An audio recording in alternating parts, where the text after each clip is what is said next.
በህወሓት ሰራዊት ጥቃት አፋር አካባቢ የተፈናቀሉ ምን ያህል ቁጥር እንደደረሰ የወጡት መረጃዎች ያሳያሉ።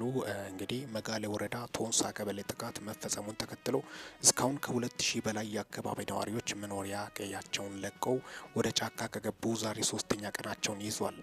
ራሱን የትግራይ መከላከያ ሰራዊት ብሎ የሚጠራው ቡድን በዚሁ አካባቢ ህወሓትን በትጥቅ ትግል ለመታገል ብሎ በሀራ መሬት የተደራጀው ታጣቂ ኃይል አለ በሚል ጥቃቱን የከፈተ ሲሆን በአፋር ተቆጣጥሯቸው የነበሩትን 7 መንደሮችን ትናንት ምሽት ጀምሮ የተወሰኑትን ለቆ መውጣቱን ታውቋል።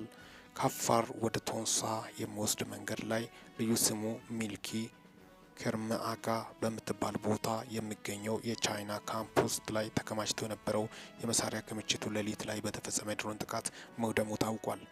እንግዲህ ህወሓት አሁን አንዳንድ ቀበሌዎችን ለቆ በጣም እንግዲህ የተፈናቃዮች ቁጥር ወደ 2000 እንደደረሰ ጭምርም ነው። እነዚህ አርብቶ አደሮች በዚህ ስፍራ እንደሚገኙ ጭምርም ምንም የማያውቁት ናቸው። ከፖለቲካም ከምንም ንጹህ የሆኑት ስር ያሉት ማህበረሰቦች ከፍተኛ ስቃይና እንግልት እየደረሰባቸው፣ ስለዚህ ለምን እስከ መቼ እርስ በርስ ግጭትና ተኩስ ይህ ጦርነት መቆም አለበት፣ ወደ ሰላማዊ መንገድ መምጣት እንዳለበት ጭምርም ነው።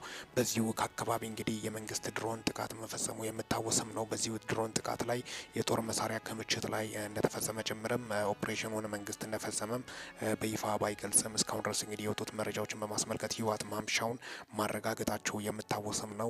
ጥቃት ተፈጽሟል። ጥቃት ደግሞ የተፈጸመው ሰራዊት ላይ ነው በማለትም ነው፣ ትንኮሳ ነው በማለት ህወሓት እንግዲህ አስተባብለዋል። በዚህ ዙሪያ እንግዲህ በተመሳሳይ መረጃ የወጡት መረጃዎች የሚያሳዩት የኢትዮጵያ መንግስት እንግዲህ የጦር ማከማቻ ዲፖን እንደመታ ጭምርም ነው የወጡት መረጃዎቹ የሚያሳዩት። ምክንያቱም በዚሁ ስፍራ ጦሮችን እንዳከማቸው ወይም ጦር መሳሪያዎችን እንዳከማቸው ጭምርም ነው።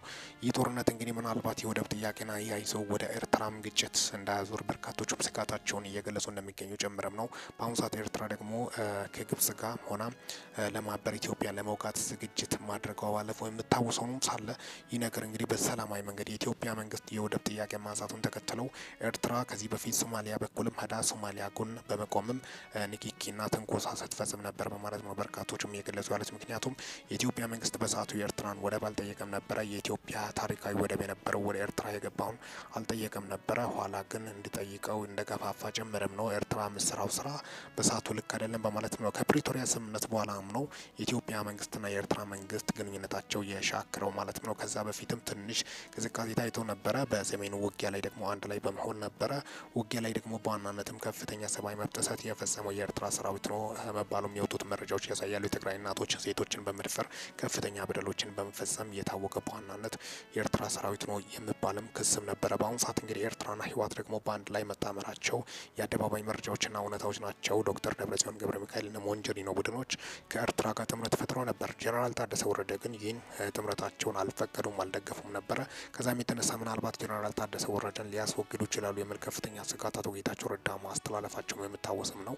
አቶ ጌታቸው ረዳ አሁንም በዚሁ ወረራ ዙሪያ ከፍተኛ ተወቃሽ ያደረጉት ህወሓት ጀነራሎች አሉ ጦሩን የሚመሩት እነሱ ላይ ከፍተኛ ወቀሳ ማቅረባቸውም የምታወስም ነው። ያን በማስመልከት እለታዊ አጠቃላይ እንግዲህ እየተሰሙ ያሉት መረጃዎችን በማስመልከት የተፈናቃዮች ቁጥርን በማስመልከት በአሁኑ ሰዓት ተፈናቃዮቹ የሚበሉት የሚጠጡት ነገር ያስፈልጋቸዋል።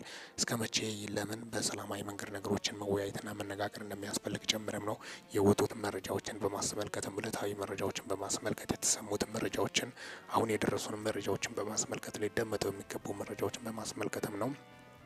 በዚሁ ዘገባ እንግዲህ የወጡት መረጃዎች ከ2000 በላይ ተፈናቃዮች እንዳሉ ጭምርም በዚሁ ደግሞ ህወሓት ከወረራቸው 2 ቀበሌዎችን ለቆ መውጣቱም ተሰምቷል። የጦር ማከማቻ በመንግስት ድሮን መመታቱ የደረሱን መረጃዎች ያሳያሉ። በዚህ ስፍራ እንግዲህ ሙሉ በሙሉ ከአገልግሎት ውጭ እንደሆነ ጭምርም ነው የወጡት መረጃዎችና ዕለታዊ መረጃዎች ሊደመጠው የሚገቡትን በዋናነት በማስመልከትም ነው። ይህ ነገር ወደ ሰላም ብመጣ የተሻለ ይሆናል። ጦርነት እስከ መቼ በማለት ነው በርካቶቹ ሰልችቶታል። እንግዲህ ጦርነት እርስ በርስ እልቂትና ሞት ነው ይዞ መጣው ፍሬው ይህ ነው። ስለዚህ በመነጋገርና በመወያየት በፍቅር በሰላማዊ መንገድ በአብሮነት በአንድነት መንፈስ የኔ የሚለው ይቅርና በአንድነትና በፍቅር በህብረት የሚቻልበት ዘመን እንደመጣ በርካቶችም ጸሎት እንዲያደርጉም ነው። በዚህ መንገድ በዚህ መንፈስ ብንጓዝ የተሻለ ይሆናል በሰላማዊ መንገድ።